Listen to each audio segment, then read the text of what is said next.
지난 95년 이후로 지금 역사상 세 번째밖에 없는 일이 지금 벌어지고 있는 거예요. 그런 엄청난 위기가 있었을 때보다 지금 거래량이 더 온다. 이유가 뭘까요?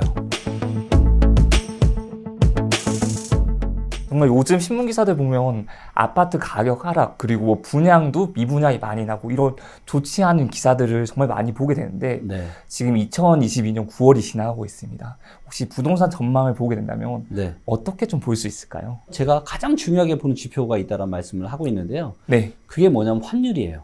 네. 어제 1,400을 넘어갔더라고요. 그렇죠. 1,400원 넘어갔죠. 네. 왜 이제 제가 환율을 중요하게 놓고 보냐면 환율이 이렇게까지 치솟은 일은 이런 데이터들이 어느 정도 공개된 이유 딱 두 번 있었는데 IMF 때 한 번, 네. 그리고 금융위기 때 한 번, 그리고 지금이에요. 지난 95년 이후로 지금 역사상 세 번째밖에 없는 일이 지금 벌어지고 있는 거예요. 그때마다 위기가 왔었고 IMF 위기, 그리고 금융위기, 그리고 그런 일이 환율이 이렇게 급등하던 시기에는 부동산, 주식 전부 다 좋지 않았죠.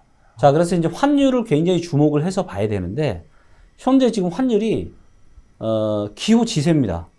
호랑이 등에 지금 올라탔어요. 사실 불과 얼마 전까지만 하더라도 완만하게 상승을 했는데 환율의 상승 각도가 섰습니다. 오, 이제 네. 이렇게 굉장히 가팔라졌어요. 그래서 과거의 위기가 발생하던 이런 시기와 굉장히 이런 것들이 비슷합니다. 그래서 만약에 미래는 그 누구도 알 수 없잖아요. 네. 데이터로 어느 정도 유추할 수 있지만 이게 뭐 그 누구도 이제 확신할 수 없는데 혹시라도 환율이 이런 식으로 계속 올라간다. 그렇게 되면 부동산 주식시장은 뭐 말할 것도 없고요. 주식시장도 아마 그렇게 되면은 2,000 밑으로 떨어지게 돼요. 만약에 환율이 1,500원 이상으로 올라간다. 네. 그럼 주식도 아마 2,000이 저는 깨질 가능성이 높다고 보고 있고요. 네. 그리고 부동산 시장의 하락세는 더더욱 더 가팔라질 겁니다. 얼마까지 올라가게 되면 진짜 위기라고 볼 수 있을까요? 저는 개인적으로 이미 위기는 와 있다라고 좀 보고 있는데, 네. 이게 이게 이제 정말로 이제 사람들이 완전 이제 난리 나는, 심장이 쫄깃쫄깃해질 정도의 그런 위기는 한 1,500원이 넘으면, 네. 금융 사태 일어났을 때 그때는 거의 2,000원 가까이 올랐던 걸로 생각이 되거든요. 네, IMF 때는 한 2,000원 정도까지 올랐고요. 네. 금융위기 때는 2,000원, 1,600원이 조금 안 되는, 근데 거의 1,600원 정도까지 네. 갔었습니다. 자, 그리고 이제 이러한 현상을 불러오게 된, 강달러 현상을 불러오게 된 게 이제 미국이 이제 금리를 계속 올려버리니까 지금 같은 상황은 뭐 원달러 환율만 그런 게 아니라 유로화, 엔화 전부 다 전 세계 거의 모든 통화들이 달러 대비 다 약세를 보이고 있잖아요. 네. 달러 혼자 지금 독주를 좀 하고 있는데 상당히 어떻게 보면 예전보다 좀 더 위험한 시그널이라고 보고 있어요. 네. 그래서 사람들이 많이들 2008년이랑 비슷하다. 네. 그렇기 때문에 2008년처럼 좀 위기가 올 수도 있을 것 같다라고 예측을 하시는 분들이 많은 것 같습니다. 네. 근데 저는 개인적으로 2008년보다는 훨씬 더 셀 거고요. IMF만큼은 안 될 거라고 보고 있어요. 그래서 금융위기보다는 좀 더 센 충격이 오고 IMF보다는 좀 약한, 상당히 심각한 지금 어쩌면 상황이 올 수도 있다 이렇게 좀 보고 있습니다. 어떻게 좀 대처를 하는 게 좀 좋을까요? 위기가 오면은 당연히 이제 위기를 대비해야 되겠죠. 네. 근데 위기가 여기서 마무리될 수도 있잖아요. 지금 이제 그런 얘기 하시는 분들 있잖아요. 뭐 이런 하락세가 그렇게 길게 가지 않을 거다. 주식 다시 반등할 거고 네. 부동산 시장도 다시 좋아질 거다. 이런 얘기를 하시는 분들이 있잖아요. 네네. 저도 그럴 가능성이 제로라고 생각하진 않아요. 그럴 가능성도 충분히 있을 수 있다. 그럴 네. 가능성도 있을 수 있다. 네. 하지만 그럴 가능성보다는 저는 좀 더 위험해질 가능성이 높다라고 보고 있는데, 네. 근데 이제 진짜 중요한 건 뭐냐면 이거는 정말 너무나도 중요한 부분이기 때문에 우리 시청자분들도 꼭 이 부분은 좀 집중해서 들어주셨으면 좋을 것 같고요. 전 세계에 그 어떤 최고의 금융기관이나 전문가도요, 계속 알아맞추는 사람은 아무도 없습니다. 맞죠? 그렇죠. 네. 다 틀려요. 주식이든 뭐 금리 예측이든 부동산 시장 예측이든 뭐 골드만삭스, 뭐 JP 모건, 그다음에 한국의 각종 금융기관들, IMF, 뭐 OECD 다 틀리단 말이에요. 네. 뭐 워렌 버핏도 틀리고, 레이 달리올로 틀리고 다 틀릴 수 있어요. 그래서 중요한 거는 맞냐 틀리냐가 아니에요. 쪽집게를 찾아다니면 안 됩니다. 쪽집게는 없어요. 네, 중요한 건 뭐냐? 자, 누구나 다 틀릴 수 있기 때문에 틀릴 때는 조금 잃고 그냥 쉽게 한번 비유를 해보죠. 네. 자, 고수들 우리가 100판을 치는데 네. 자, 100판을 제가 연속으로 다 딸 수 있어요? 그런 일은 없어요. 네. 없습니다. 네. 네. 그러니까 계속해서 알아맞추는 사람은 아무도 없다. 따기도 하고 잃기도 한다. 근데 고수 하수가 갈라지는 건 뭐예요? 잃을 때는 조금 그렇죠. 잃는 거고 딸 때는 많이 따는 거죠. 그게 자산 관리의 가장 중요한 포인트입니다. 그리고 이거는 수학적으로도 명확하게 제가 증명을 해드릴 수가 있는데 제가 수학과 나왔잖아요. 오, 네네네. 제가 수학이랑 컴퓨터 사이언스를 전공을 했는데 그러니까 이게 나오죠. 자, 예를 들면 내 원금이 1억이 있다고 한번 가정을 해볼게요. 네. 자, 1억이 10%가 손실이 났습니다. 그럼 얼마가 되죠? 9천만 원이 됩니다. 자, 이 9천만 원을 다시 1억으로 만들려면 수익률이 몇 프로 필요해요? 11% 정도는 올려야 됩니다. 그쵸? 근데 떨어진 수익률이나 올려야 되는 수익률이랑 거의 비슷해요. 자, 그런데 만약에 내가 이걸 8천만 원이 됐어요. 20%가 떨어졌어요. 20%가 떨어졌어요. 그러면 8천만 원을 1억으로 만들려면 수익률을 거의 25%. 맞습니다. 네. 그 정도 올려야 돼요. 자, 그런데 만약에 반토막이 났다. 1억이 5천만 원이 되는 데는 마이너스 50%면 되지만, 그러니까 많은 사람은 이런 생각, 아, 마이너스 50% 났어? 그럼 내가 다음에 50% 올리면 되지. 플러스 50% 수익 내면 똔똔이겠네. 아니다라는 거지, 이게. 플러스 100%가 필요합니다.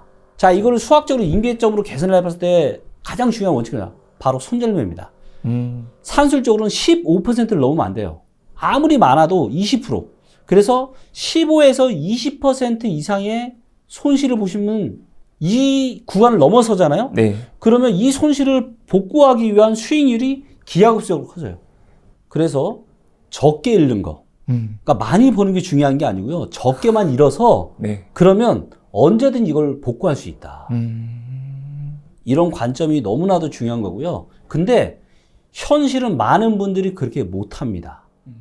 자, 예를 들면 주가가 3천 넘었을 때 뭐 동학개미, 서학개미 뭐 난리도 아니었잖아요. 네. 다 근데 올라타고 싶어 하죠. 지금 네. 벌써 2,300이 깨졌으니까 3,300이 지금 2,100포인트가 떨어진 거잖아요. 그냥 간단하게 계산해서 3,000에 사서 2,500까지 왔다라고 치면 500포인트 빠진 거잖아요. 네. 그럼 벌써 손실이 얼마예요? 아마 주식 투자하시는 개인분들 중에 지금 마이너스 30에서 50% 되시는 분들 수두룩 빽빽할 겁니다. 그보다 더 안 좋은 수익률도 있을 거고. 네. 이거 자체가 잘못됐다는 거예요. 자, 그래서 제가 누누이 얘기했던 게 뭐냐. 좋다 이거죠. 뭐 내가 주식이든 부동산이든 내가 긍정적인 뷰를 보고 있어요. 저는 그럴 수 있다고 봅니다. 사람마다 시각이 다 다르기 때문에. 그럴 수 있어요. 근데 내가 예상하는 방향과 반대 일이 일어날 수도 있잖아요. 그쵸, 있죠. 그랬을 때 잃어도 괜찮은데 적게 잃어야 돼요. 적게. 근데 대다수의 분들은 어떻게 이 자산 관리를 하냐면 내가 예를 들면 주식이 올라간다는 배팅을 하는 거예요.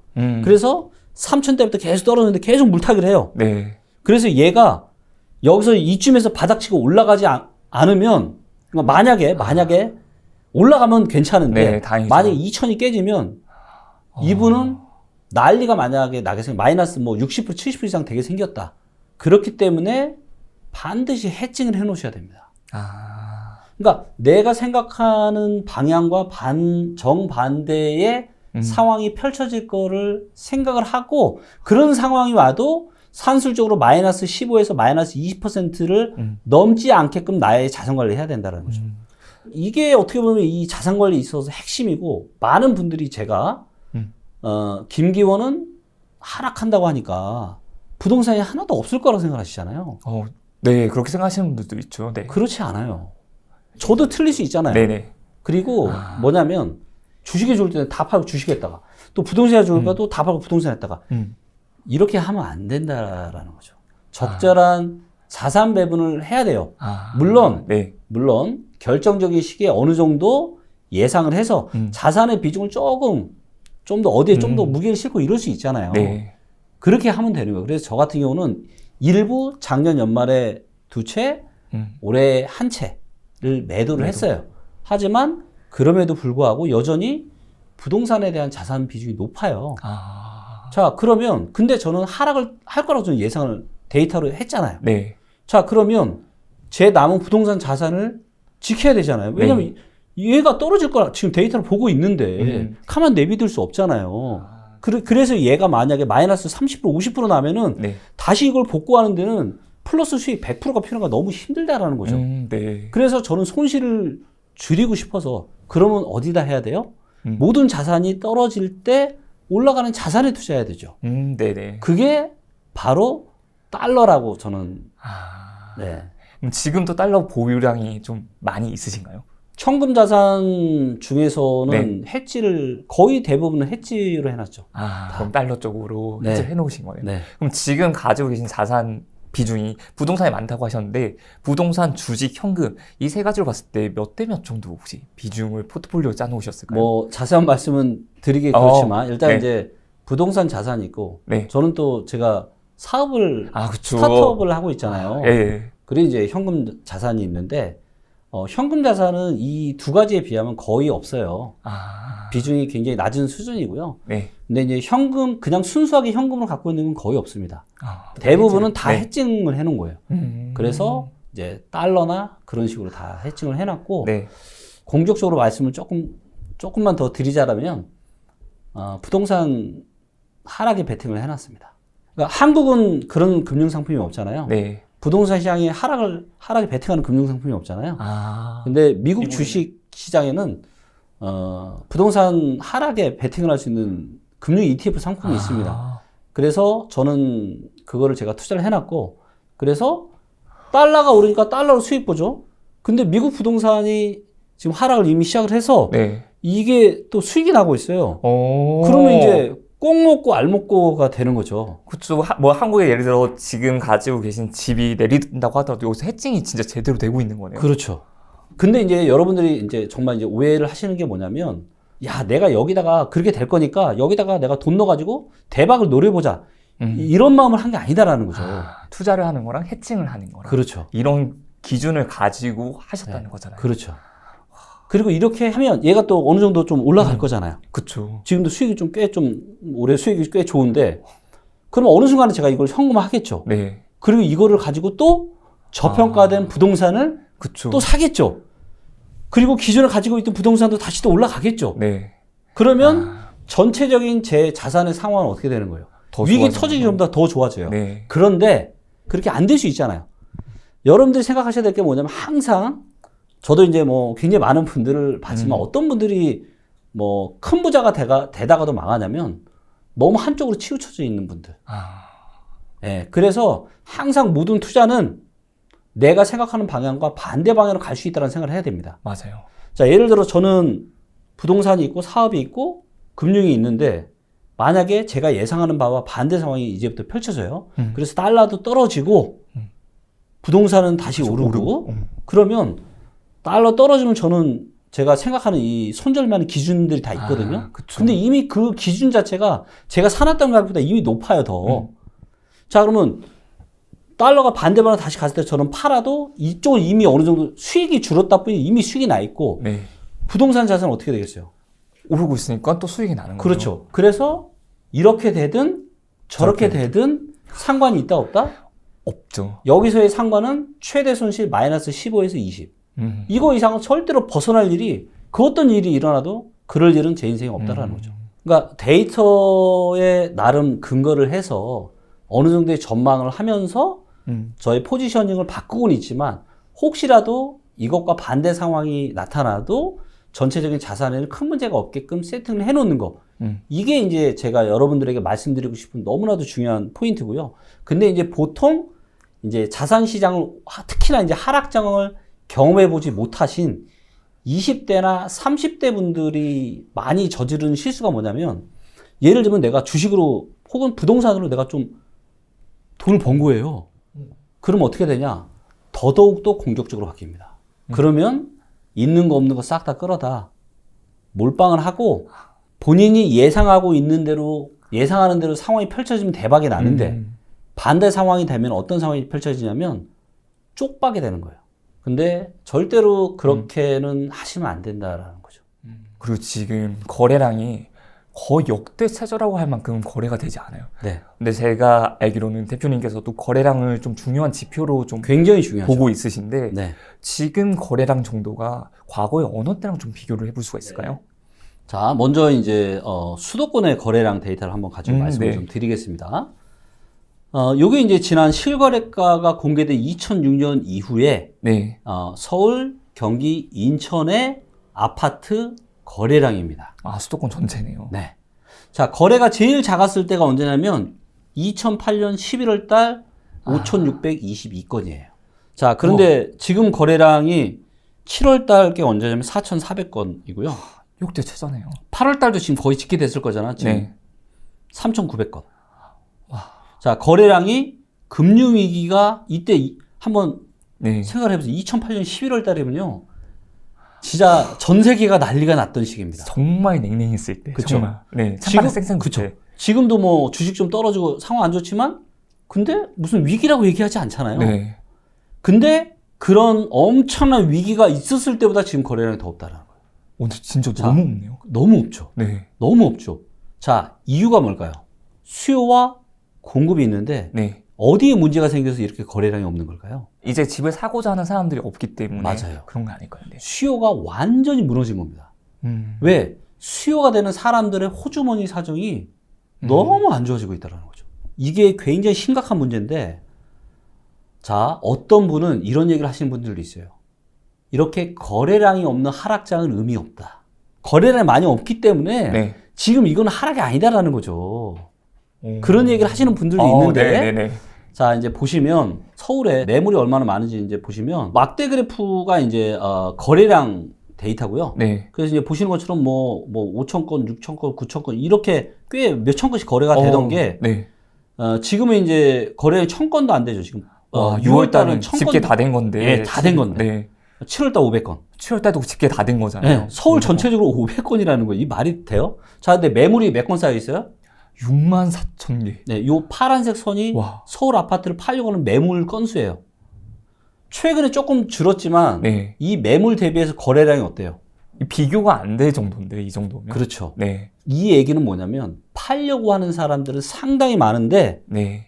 매수가 수요가 완전 죽어버렸기 때문에 거래가 없는 거예요. 아. 그리고 지금 20% 30%씩 떨어지는 곳들도 꽤 있는데 네. 예전 같았으면 거래가 좀 싸졌나 싸네. 거래량이 일어났어요. 거래가 없다라는 거죠. 첫 번째 이유가 이 거래량 데이터에서 나오는데요. 네. 자, 요게 이제 지난 2006년 이후의 총 거래량인데 최근에 터진 거래량이 어때요? 오, 역사적으로 거의- 봤을 때 가장 많죠. 네. 그리고 2020년 2월 달에 한번 터졌고 2020년 6월 달에 터졌죠. 네. 그리고 그 이후에도 20년 말까지도 거래량이 많았습니다. 오, 네, 네. 즉 코로나 임대차 3법 때문에 거래량이 역대급 거래량이 터진 거예요. 즉 영끌까지 해서 초저금리에 살만한 사람들 이미 다 사버렸다. 그래서 애초에 살 수 있는 사람 자체가 별로 없었던 상황인데 네. 여기에 물가 급등이나 금리 급등까지 겹치면서 완전히 이렇게 시장이 죽어버린 거죠. 자, 그런데 이게 얼마나 지금 무서운 일이 앞으로 펼쳐질 거냐면 네. 요 데이터가 뭐냐면 매물 건수 나누기 매매 건수예요. 아, 네. 미국에? 거래가- 네. 그래서 여기 이제 보시면 팔려고 내놓은 매물 건수 나누기 실제 매매된 건수. 네. 이 수치가 작다면 매물이 나오는 대로 잘 팔리는 거죠. 네. 이 수치가 높다면 안 팔리. 시장에 매물은 쌓이는데 안 팔린다는 의미죠. 네.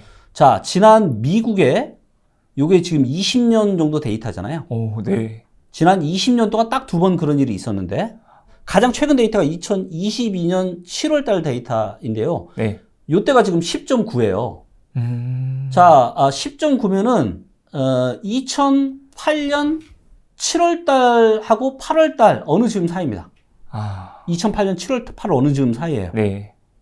자, 그리고 이렇게 되고 나서 무슨 일이 일어났죠? 서브프라임 사태가 네. 일어났죠. 그리고 미국 부동산이 이미 하락을 하고 있었어요. 이전부터. 하락하면서 매물 쌓이고 거래가 안 되고 그러니까 시장이 그러니까 어찌됐건 돈이 좀 돌아야 되잖아요. 근데 이런 상황이면 돈이 안 돌잖아요. 네. 부동산 공급한 사람들도 안 팔리니까 내가 지금 제조업으로 따지면 내가 내 돈 들여서 지금 돈이 물건 묶여 있는 전하는데 거죠. 묶여 있는 거죠. 네. 경제적으로 난리가 나죠. 나죠. 네. 근데 이 앞에 데이터보다 지금이 전 좀 더 심각하다고 생각하는 게 네. 기울기 자체가 다른데요. 아, 맞아요. 네, 제대로 보셨으면 각도가 어때요? 이거는 뭐 거의 일직선인데요. 일직선이죠. 네. 자, 그런데 문제는 뭐예요? 미국도 지금 네. 30년 모기지 금리가요. 지금 가장 최근 데이터가 6.6%까지 올랐습니다, 이제. 6.6%요. 모기지인데. 예. 미국이. 자, 근데 미국이 지금 파월이 얼마 전에 얘기했지만 금리를 더 올린다, 안 올린다? 올린다고 했죠. 자, 네. 그러면 금리가 더 올라갈 거고 이 수치 어떻게 되겠습니까? 그러면 미국 부동산 시장이 어떻게 되겠어요? 자, 한국을 보자고요. 한국에는 공식적인 매물 건수 나누기 매매 건수 데이터는 없습니다. 네. 자, 근데 이제 리치고 앱에 들어가서 보시면 이게 그거잖아요. 네. 이게 그거잖아요. 지금 이 수치 어떨 것 같아요? 지금 아니 매물이 이렇게 쌓이고 거래가 이렇게 없으면 미국처럼 이렇게 지금 가파르게 지금 각도 섰을 거 아닙니까? 네. 그러면 한국 부동산 시장 어떻게 된다? 좋지 않죠. 예. 굉장히 지금 심각한 겁니다, 이게. 그러니까 미국에서 왜 이 데이터를 만들었겠어요? 매물은 쌓이는데 거래가 안 된다라는 게 굉장히 그만큼 시장에 얼마나 얼어붙어 있는가를 명확하게 보여줄 수 있는 지표이기 때문에 네. 이걸 이제 만든 거고, 저도 워낙 이제 이런 데이터를 연구를 많이 하다 보니까 미국의 부동산이 한국의 부동산에 영향을 미치는 게 있고, 네. 미국 부동산 중에 뭔가 시장을 제대로 볼 수 있는 데이터가 뭐가 있을까? 많은 고민을 하다가 제가 이 데이터를 찾은 건데, 이런 얘기는 뭐 하시는 분 아무도 있는 줄도 모르죠. 네. 거의 못 봤던 것 같습니다. 자, 그래서 이걸 놓고 봐도 지금 한국의 거래절벽 현상은 지금 너무너무 심각한 위기가 오고 있다라는 것을 보여주는 아주 중요한 데이터라는 거죠. 내년 중순까지는 뭐 좀 얘기했잖아요. 계속 안 좋아질 거라고. 고통스러울 거라고. 지금 미국 주택시장 침체될 거라고 파월이 공식적으로 얘기했잖아요. 네. 그럼 미국만 그러냐? 한국도 그렇게 된다는 거죠. 그래서 2022년의 하락이 이게 끝이 아니고 2023년은 한국 부동산 시장이 지금보다 훨씬 더 고통스러운 일들이 많이 생길 겁니다.